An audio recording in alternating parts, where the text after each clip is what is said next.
Pancasila sebagai ideologi bangsa. Pancasila bukan hanya simbol negara yang terukir pada lambang Garuda saja, tapi ia adalah dasar dan arah kehidupan bangsa Indonesia. Dalam setiap sila itu tersimpan nilai-nilai yang membentuk jati diri dan kepribadian bangsa. Sebagai ideologi, Pancasila menjadi pedoman dalam bersikap dan berperilaku agar Indonesia tetap teguh di tengah perubahan zaman. Namun, sebelum memahami Pancasila sebagai ideologi bangsa, kita perlu mengerti terlebih dahulu apa itu ideologi. Secara umum, ideologi itu berasal dari kata idea yang berarti itu adalah gagasan dan logos yang berarti ilmu atau pengetahuan. Dengan demikian, ideologi dapat diartikan sebagai kumpulan gagasan atau keyakinan atau nilai-nilai dasar yang menjadi pedoman dalam bertindak dan berperilaku bagi suatu kelompok atau bangsa. Bagi suatu negara, ideologi ini berfungsi sebagai landasan berpikir, sumber motivasi, dan arah dalam mencapai tujuan nasional. Ideologi juga berperan menjaga persatuan, memberikan identitas, serta menjadi pedoman dalam mengambil keputusan politik, sosial, dan juga ekonomi. Suatu ideologi biasanya memiliki 3 unsur utama, yaitu adalah nilai dasar yang bersifat universal, kemudian kedua ada nilai instrumental yang berupa kebijakan dan sistem yang diterapkan, serta nilai praksis yang tampak dalam tindakan nyata masyarakat. Dengan kata lain, ideologi itu bukan hanya sekedar teori, tetapi menjadi dasar pembentukan karakter serta arah pembangunan bangsa. Dari pengertian ideologi tersebut, kita dapat memahami bahwa setiap bangsa di dunia tentu memiliki ideologi masing-masing. Ideologi-ideologi tersebut lahir dari sejarah, budaya, dan pandangan hidup masyarakatnya. Ada bangsa yang menjunjung tinggi kebebasan individu, ada pula yang menekankan kesetaraan sosial, dan ada yang berpijak pada nilai-nilai spiritual. Semua itu menunjukkan bahwa ideologi menjadi cerminan kepribadian dan cita-cita suatu bangsa. Begitu pula dengan Indonesia, sebuah bangsa yang besar dan beragam yang juga memiliki ideologi yang lahir dari nilai-nilai kehidupan sendiri, yaitu adalah Pancasila. Pancasila ini merupakan dasar negara dan ideologi bangsa Indonesia. Pancasila ini dirumuskan dari nilai-nilai luhur, budaya, dan kepribadian bangsa yang telah hidup sejak masa sebelum kemerdekaan. Rumusan Pancasila ini disepakati oleh para pendiri bangsa pada sidang BPUPKI pada tahun 1945 dan ditetapkan secara resmi dalam pembukaan Undang-Undang Dasar Negara Republik Indonesia pada tahun 1945. Sebagai ideologi bangsa, Pancasila ini berfungsi sebagai pedoman dalam berpikir, bersikap, dan bertindak bagi seluruh warga negara Indonesia. Nilai-nilai yang terkandung dalam Pancasila ini bersifat menyeluruh dan menjadi dasar bagi penyelenggara kehidupan berbangsa, bernegara, di berbagai bidang. Pancasila ini memiliki ciri khas yang membedakannya dari ideologi lain di dunia, yaitu adalah keseimbangan antara nilai ketuhanan, kemanusiaan, persatuan, kerakyatan, dan keadilan. Nilai-nilai ini mencerminkan semangat kebersamaan, gotong royong, dan keadilan sosial yang menjadi jati diri bangsa Indonesia. Selain itu, Pancasila disebut sebagai ideologi terbuka karena mampu menyesuaikan diri dengan perkembangan zaman tanpa kehilangan nilai-nilai dasarnya. Artinya, Pancasila ini bersifat dinamis, fleksibel, dan dapat diterapkan dalam berbagai konteks kehidupan masyarakat modern. Baik, untuk selanjutnya unsur dan nilai dalam ideologi Pancasila. Pancasila terdiri atas 5 sila yang saling berkaitan dan tidak dapat dipisahkan satu sama lain. Setiap sila memiliki makna ideologis yang membentuk satu kesatuan sistem nilai. Sila pertama, ketuhanan yang Maha Esa, mengandung nilai keimanan dan spiritualitas yang menjadi dasar moral dalam kehidupan berbangsa. Sila kedua, kemanusiaan yang adil dan beradab, menekankan penghormatan terhadap harkat dan martabat manusia tanpa membeda-bedakan suku, agama, maupun ras. Sila ketiga, persatuan Indonesia, menegaskan pentingnya menjaga keutuhan dan persaudaraan antar warga negara. Sila keempat, kerakyatan yang dipimpin oleh hikmat kebijaksanaan dalam permusyawaratan dan perwakilan, mencerminkan nilai demokrasi dan musyawarah dalam pengambilan keputusan. Dan sila kelima, keadilan sosial bagi seluruh rakyat Indonesia menjadi tujuan akhir dari seluruh nilai Pancasila, yaitu terciptanya kesejahteraan dan keadilan bagi seluruh rakyat. Nah, nilai-nilai Pancasila tidak hanya menjadi landasan hukum dan politik, tetapi juga membentuk perilaku sosial masyarakat Indonesia. Pancasila sebagai ideologi terbuka mampu menyesuaikan diri dengan perkembangan global, selama tidak bertentangan dengan nilai dasar yang terkandung di dalamnya. Oleh karena itu, pengalaman nilai-nilai Pancasila dalam kehidupan sehari-hari menjadi kunci untuk menjaga stabilitas ideologi bangsa. Baik, untuk selanjutnya akan dijelaskan oleh teman saya.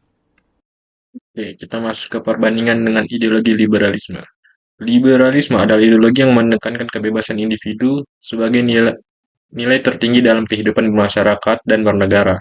Ideologi ini berkembang pesat di negara-negara barat, terutama di Eropa dan Amerika Serikat sejak abad ke-18. Tujuan utama liberalisme adalah menciptakan kebebasan berpikir, berpendapat, dan bertindak tanpa campur tangan yang berlebihan dari negara. Dalam sistem liberal, pemerintah berperan terbatas. Negara hanya berfungsi sebagai pengatur agar kebebasan individu dapat berjalan tanpa melanggar hak orang lain. Liberalisme juga mempengaruhi sistem ekonomi yang dikenal dengan laissez-faire atau pasar bebas, di mana mekanisme ekonomi yang diserahkan kepada kekuatan permintaan dan penawaran tanpa intervensi negara. Jika dibandingkan dengan Pancasila, perbedaan utamanya terletak pada orientasi nilai dan keseimbangan kepentingan.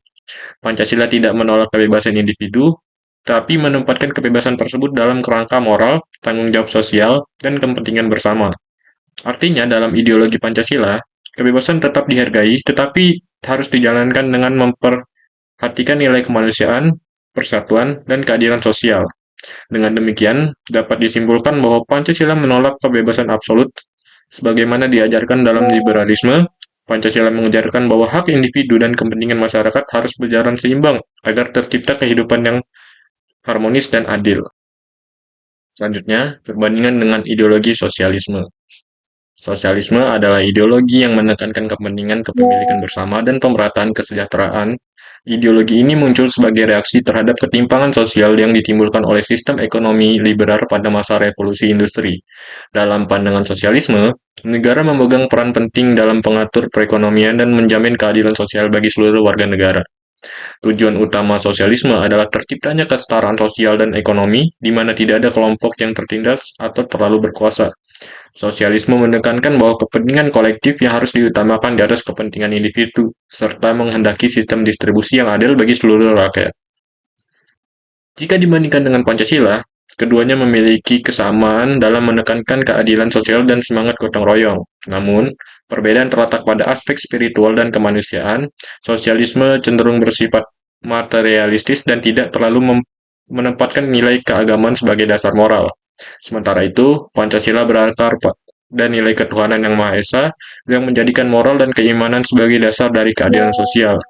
Dengan demikian, dikatakan bahwa Pancasila mengambil sisi positif dari sosialisme dalam hal pemerataan dan solidaritas sosial, tetapi menjaga keseimbangan antara nilai spiritual, kemanusiaan, dan kebebasan individu. Selanjutnya ada slide 7, yaitu perbandingan dengan ideologi komunisme. Nah, komunisme ini adalah ideologi yang berpangkal pada ajaran Karl Marx dan Friedrich Engels. Ideologi ini menolak kepemilikan pribadi atas alat produksi dan menekankan kepentingan kepemilikan bersama demi pemerataan kesejahteraan. Nah, komunisme ini berpandangan bahwa individu hanyalah bagian dari kolektif, negara berperan sebagai pusat kekuasaan mutlak yang mengatur keseluruhan seluruh kehidupan rakyat. Dalam praktiknya, ideologi ini sering mengabaikan hak asasi manusia dan kebebasan individu demi tercapainya tujuan yang kolektif. Negara-negara yang pernah menganut ideologi ini, seperti Uni Soviet dan Tiongkok, pada masa lalu menunjukkan bahwa kekuasaan absolut sering menimbulkan penindasan dan pelanggaran hak warga negara. Jika dibandingkan dengan Pancasila, perbedaan mendasar terletak pada pandangan terhadap manusia dan kebebasan. Pancasila mengakui manusia sebagai makhluk individu sekaligus sosial yang memiliki hak, kewajiban, dan martabat yang harus dihormati. Nah, sedangkan komunisme ini meniadakan kebebasan individu demi kepentingan kolektif negara. Selain itu, Pancasila menempatkan nilai ketuhanan sebagai dasar moral dan spiritual kehidupan bangsa, sementara komunisme menolak keberadaan Tuhan dan mengedepankan pandangan materialistis. Oleh karena itu, komunisme bertentangan dengan nilai-nilai dasar Pancasila yang menjunjung tinggi kemanusiaan, kebebasan, dan keadilan sosial yang berlandaskan moral agama. Selanjutnya, ada perbandingan negara dengan ideologi sekularisme. Apa sih sekularisme itu? Oke, jadi sekularisme itu adalah ideologi yang memisahkan urusan agama dari kehidupan politik dan pemerintahan. Ideologi ini berkembang di Eropa sejak masa pencerahan sebagai reaksi terhadap dominasi gereja dalam kekuasaan negara. Tujuan utamanya adalah menciptakan tatanan sosial yang netral terhadap agama, di mana kebijakan publik dibuat berdasarkan rasionalitas dan kepentingan manusia, bukan ajaran keagamaan. Dalam sistem sekuler, negara itu tidak berlandaskan pada agama tertentu. Agama dianggap urusan pribadi yang tidak boleh mempengaruhi hukum dan kebijakan negara. Pendekatan ini sering dianggap mampu menjaga kebebasan keberagamaan dan mencegah diskriminasi atas keyakinan. Jika dibandingkan dengan Pancasila, terdapat perbedaan mendasar dalam memandang hubungan antara agama dan negara. Pancasila menempatkan ketuhanan Yang Maha Esa sebagai sila pertama, yang berarti nilai agama menjadi dasar moral kehidupan yang berbangsa.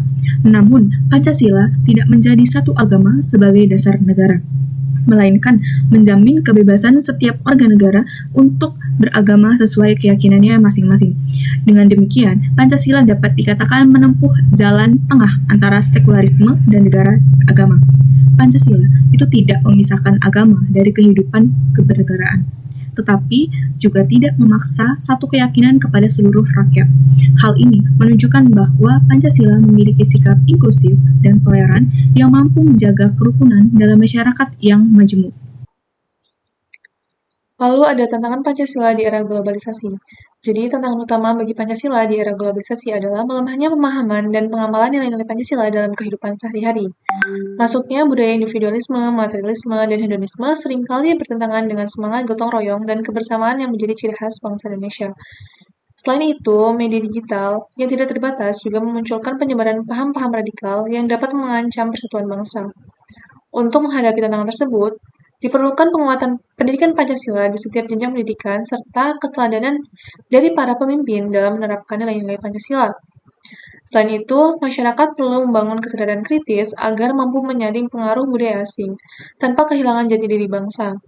Pancasila juga harus terus dijadikan pedoman utama dalam setiap aspek kehidupan agar nilai-nilainya tetap hidup dan relevan di tengah perkembangan zaman.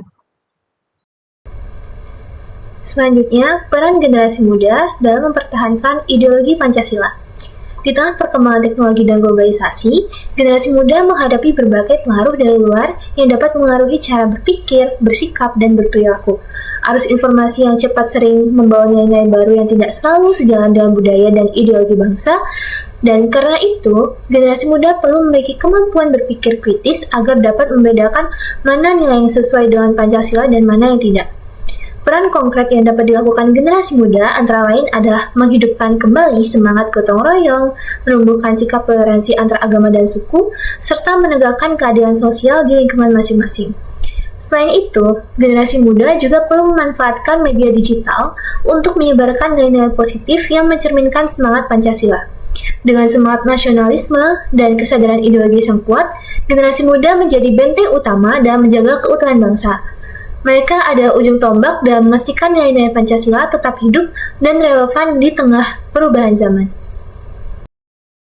Oke, kesimpulannya adalah dari pembahasan yang telah disampaikan dapat disimpulkan bahwa Pancasila merupakan ideologi yang paling sesuai dengan kepribadian dan jati diri bangsa Indonesia.